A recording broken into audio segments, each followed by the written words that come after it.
Hello friends, আশা করি সবাই ভালো আছেন। আজকে আলোচনা করব আমাদের বাবা মা, আমাদের স্ত্রী অথবা আমাদের সন্তান কিভাবে আমাদের ইনকাম ট্যাক্স বাঁচাতে সাহায্য করতে পারে।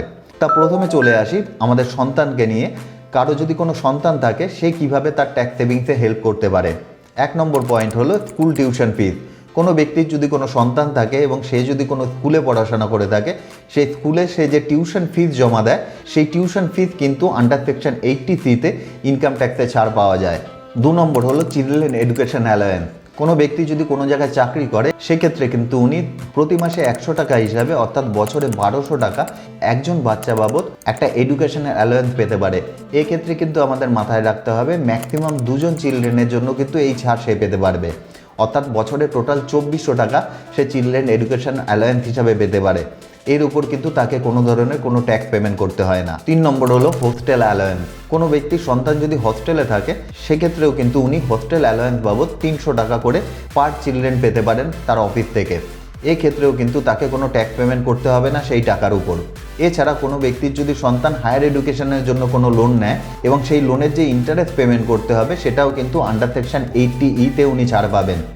এছাড়াও কোনো ব্যক্তি যদি তার চিলড্রেনের জন্য কোনো সেভিংস অ্যাকাউন্ট খুলে থাকে, সেক্ষেত্রেও কিন্তু সেই সেভিংস ব্যাংকে যদি কোনো ইন্টারেস্ট আর্ন করা হয়ে থাকে, সেই ইন্টারেস্টের উপর 1500 টাকা পর্যন্ত ট্যাক্স ছাড় পেয়ে থাকবে।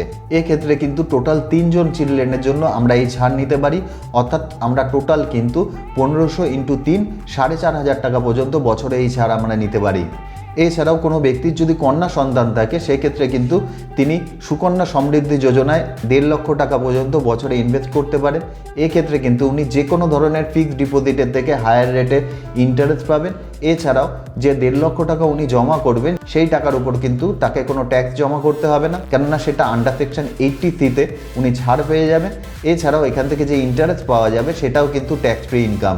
সুতরাং দেখা যাচ্ছে আমরা যে টাকা ইনভেস্ট করব তাতেও কোনো ট্যাক্স দিতে হবে না, যে ইন্টারেস্ট আমরা পাবো তার উপরেও আমাদের কোনো ট্যাক্স জমা করার কোনো প্রয়োজন নেই। এছাড়া আমাদের ম্যাচুরিটির পর যে টাকা আমরা হাতে পাবো, তার উপরেও আমাদের কোনো ট্যাক্স পেমেন্ট করতে হবে না। আর সবার শেষে বলবো, আপনার সন্তান যদি অ্যাডাল্ট হয়ে যায়, তাহলেও কিন্তু আপনি ট্যাক্স সেভ করতে পারেন। আপনি যদি আপনার সন্তানকে কোনো টাকা গিফট করেন, সেক্ষেত্রে কিন্তু আপনাকে কোনো ট্যাক্স পেমেন্ট করতে হবে না, এবং সেই টাকা যদি তার নামে কোনো ফিক্সড ডিপোজিট করে দেন অথবা অন্য কোথাও ইনভেস্ট করেন, সেক্ষেত্রে ওখান থেকে যে ইন্টারেস্ট আর্ন হবে অথবা যে প্রফিট আর্ন হবে, সেটা কিন্তু আপনার সন্তানের নামে হবে। সুতরাং ওই টাকার উপর কিন্তু আপনাকে আর কোনো ট্যাক্স পেমেন্ট করতে হবে না। এবার চলে আসি আমাদের পেরেন্টসের ব্যাপারে। আমাদের বাবা মাও কিন্তু আমাদের অনেক ট্যাক্স সেভ করতে সাহায্য করতে পারে। 1 নম্বর পয়েন্ট হলো মেডিক্লেম। মেডিক্লেমে কেউ যদি টাকা জমা করে, সেক্ষেত্রে তার নামে অথবা তার সন্তান এবং তার ওয়াইফ মিলিয়ে টোটাল 25,000 টাকা পর্যন্ত ট্যাক্স সেভিংস পাওয়া যেতে পারে। কিন্তু তিনি যদি তার বাবা মার নামেও মেডিক্লেম করে থাকে, সেক্ষেত্রে কিন্তু আরও এক্সট্রা 25,000 টাকা পর্যন্ত ট্যাক্স সেভিংস পাওয়া যেতে পারে। এছাড়াও তার বাবা মা যদি সিনিয়র সিটিজেন হয়, অর্থাৎ তাদের বয়স যদি 60 বছরের ঊর্ধ্বে হয়, সেক্ষেত্রে কিন্তু মেডিক্লেমে আপ টু 50,000 টাকা পর্যন্ত ট্যাক্স সেভিংস করা যেতে পারে। আমি এই ভিডিওতে ডিটেলে আলোচনা করেছিলাম কি করে একটা মেডিক্লেম থেকে আমরা 1 লক্ষ টাকা পর্যন্ত ট্যাক্স সেভিংস নিতে পারি। এই ভিডিওর পর অবশ্যই দেখে নেবেন। 3 নম্বর হলো হাউস রেন্ট। কেউ যদি চাকরি করে, তাহলে কিন্তু সে অফিস থেকে হাউস রেন্ট অ্যালাওয়েন্স পেয়ে থাকে।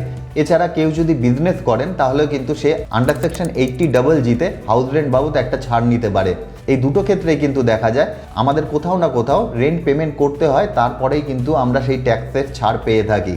এক্ষেত্রে আপনি যদি বাবা অথবা মায়ের বাড়িতে থাকেন, তাহলে কিন্তু আপনি রেন্ট হিসাবে তাদেরকে একটা টাকা পেমেন্ট করতে পারেন এবং একটা এগ্রিমেন্ট করিয়ে রাখতে পারেন, এবং সেই এগ্রিমেন্টের ভিত্তিতে কিন্তু আপনার অফিস আপনাকে এইচআরে দিয়ে থাকবে। অথবা আপনি যদি বিজনেসম্যান হন, তাহলে 80GG সেকশনে আপনি 60,000 টাকা পর্যন্ত ট্যাক্স সেভিংস নিতে পারেন। এবং এটা কিন্তু পুরোপুরি একটা লিগাল পদ্ধতি, যে লিগাল পদ্ধতিতে আপনি আপনার ট্যাক্স সেভ করতে পারেন। এছাড়াও আপনার বাবা মার নামে যদি মেডিক্লেম করা না থাকে এবং আপনার বাবা মা যদি সিনিয়র সিটিজেন হয়, তাহলে কিন্তু তাদের ট্রিটমেন্ট বাবদ কোনো খরচা হলে সেটাও কিন্তু আপনি ক্লেম করতে পারেন 80D সেকশানে।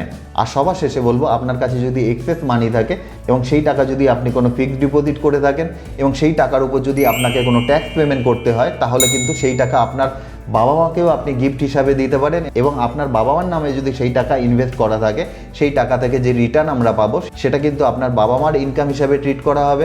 সুতরাং তারা যদি এক্সেম্পটেড ক্যাটাগরির মধ্যে পড়ে, তাহলে কিন্তু সেখান থেকেও আপনি ট্যাক্স সেভ করতে পারেন। এবার চলে আসি আপনার ওয়াইফ আপনার কিভাবে ট্যাক্স সেভ করতে পারে। 1 নম্বর হলো জয়েন্ট হাউস লোন। আপনি যদি আপনার স্ত্রীর নামে একটা জয়েন্ট হাউস লোন নিয়ে থাকেন, তাহলে কিন্তু আপনি ডাবল ট্যাক্স বেনিফিট নিতে পারেন।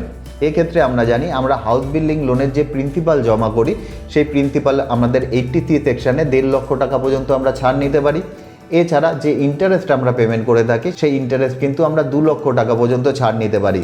এবার আপনি যদি জয়েন্টলি কোনো হাউস লোন নিয়ে থাকেন সেক্ষেত্রে কিন্তু আপনি ইন্টারেস্ট বাবদ 2 লক্ষ প্লাস 2 লক্ষ টোটাল 4 লক্ষ টাকা ইনকাম ট্যাক্সে ছাড় নিতে পারবেন দুজনের নামে আলাদাভাবে। এছাড়া 83 সেকশানেও কিন্তু 1.5 লক্ষ করে 3 লক্ষ টাকা পর্যন্ত ট্যাক্সের সেভিংস করতে পারবেন। এছাড়াও আপনি যদি আপনার ওয়াইফের হায়ার এডুকেশনের জন্য কোনো লোন নেন তাহলে সেই লোনের এগেনস্টে যে ইন্টারেস্ট আপনি পেমেন্ট করবেন সেটাও কিন্তু আন্ডার সেকশন 80E-তে আপনি ছাড় নিতে পারেন। এছাড়াও আপনি কিন্তু চাইলে 1.5 লক্ষ টাকার বেশি পিপিএফে জমা করতে পারবেন না। এবং আমরা প্রত্যেকেই কিন্তু জানি পিপিএফে যে ইন্টারেস্ট আমরা পাই সেটা কিন্তু একটা এফডির থেকে অনেকটাই বেশি। আপনি যদি আপনার নামে প্রতি বছরই 1.5 লক্ষ টাকার পিপিএফ করে থাকেন তাহলে কিন্তু আপনি এক্সট্রা একটা অ্যাকাউন্ট খুলতে পারেন আপনার ওয়াইফের নামে এবং সেখানেও আপনার পক্ষে যতটা সম্ভব একটা টাকা কিন্তু সেখানে জমা করতে পারেন এবং যার থেকেও কিন্তু আপনি একটা এক্সট্রা টাকা রোজগার করতে পারবেন এবং সেটাও কিন্তু হবে পুরোপুরি রকমভাবে ট্যাক্স ফ্রি। তাহলে আশা করি বন্ধুরা আমি বোঝাতে পারলাম যে আমাদের ফ্যামিলি মেম্বাররাও কিছু না করেই আমাদেরকে কিভাবে ট্যাক্সের ক্ষেত্রে হেল্প করতে পারে। যদি ভিডিওটি ভালো লাগে তাহলে অবশ্যই সবার মধ্যে শেয়ার করবেন আর আপনাদের যদি কোনো কন্টেন্ট সাজেস্ট করার ইচ্ছা থাকে কমেন্ট সেকশনে অবশ্যই জানাতে পারেন। তাহলে দেখা হচ্ছে নেক্সট ভিডিওতে, ততক্ষণের জন্য বাই।